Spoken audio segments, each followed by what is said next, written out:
How you doing, everybody? It's Mason, MLH Repairs.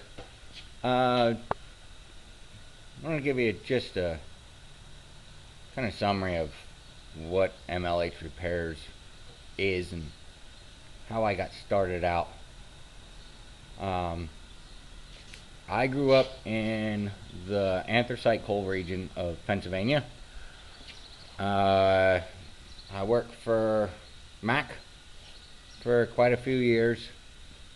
Um, I did a lot of coal mining. Underground mine only did a couple years, but I did a lot of surface mine. I did a lot of equipment repairs for the mining. Um, like I said, I worked at Mac for a few years, and then I went to the Naval Research Lab down in Washington, D.C. Worked on everything you could possibly put your hands on. I was a contracted employee. Moved back to Pennsylvania. When I got back to Pennsylvania, I started for a heavy steel demolition company. I did scrap cutting, and didn't do our average scrap cutting. We cut with liquid oxygen and propane. We use 3-foot Concoas or 4-foot. We cut drag lines. Use Ira series, Marions, P&H's, Pages. Did a lot of stick fronts, haul trucks, Euclid haul trucks, the 250-ton haul trucks. Cut up a lot of Caterpillars, Terex. I mean, you name it, we made junk out of it. We started in coal silt reclamation. Got into the old silt dams, and we started pushing silt out with dozers. Running them through processor plants, through power screens, X-Techs, McCluskey's. We did that. Well, I did that for 6 or 7 years, and I got really in tight with a fella from Emerald Equipment. 2006, we ran the first power screen Chieftain 2100 in the anthracite coal region. 2007, another 2100 was dropped off at our job site, so we were running dual 2100s, and pretty much anything that broke on them, I had to take care of.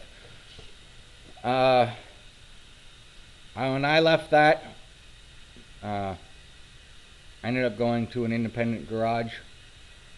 I worked on everything. I was the road man. I handled everything. I'd go to landfills and I'd work on their compactor units, like the 836 cats, 826s. I would go to residual waste companies and I would work on their scarabs, all their WA 450s, WA 400s, 500s. Pretty much if it was broke, I was there to fix it. It didn't matter what it was. After that, I got back into the coal industry. I worked for a place that had, when I left, I think they had 11 triaxles and 5 over-the-road tractors and 30 pieces of equipment, coal preparation plant and underground mine. And I decided I wanted to spend more time with my family, and I went out on my own. That's how MLH Repairs came around.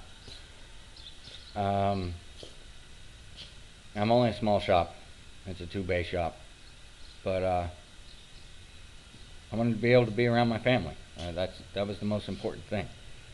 My kid gets to be off for summer vacation, and she gets to stay home with me. Matter of fact, she's sleeping in right now. But I wanted to make a go at it and see how this was going to work, and it's actually been really good. This week was crazy. I've been out on the road until 8:30, 9 o'clock every night, wearing me out. I actually had to turn work away this week. when I go out on road calls, I do not go out for people that, hey, I ran out of fuel. I go out for, yo, I lost a set of wheels. Got the rear tore out from underneath my truck. Stuff like that. Makes me feel bad telling guys, hey, I'm sorry, I'm going out on the road somewhere else. I already got plans, and I have to send work somewhere else. But yesterday was a madhouse. I got everything cleaned out. Not everything. I'm doing the Diamond Rio now. That came in on Tuesday, and I'm getting ready to set a motor. But I figured I'd do a video quick. I'm not good at this. It's just something I get to add to it. Show you guys what I go through. What I encounter. I find it interesting. That's why I do it. Hopefully you guys do too. I have one other job that's sitting here. It's to a residential backhoe. And when I say residential, I mean like Coyote, Kubota, the old Terramites. I don't know if you can see it in the video or not, but this is all tweaked. This is the carriage assembly that the backhoe would attach to. The backhoe attachment that was on it, they tore the framework in half underneath it. When the tractor came out of production, it had 1,850 psi in the hydraulics. That tractor now is pushing 2,850. Why? Well, it's got 3,000 psi lines on it. That's what I was told. Got to turn it up. Under 2,000 psi, it doesn't dig dirt. Now, I explained to people, these things are made and engineered to handle what they're set at. That's my thought on it.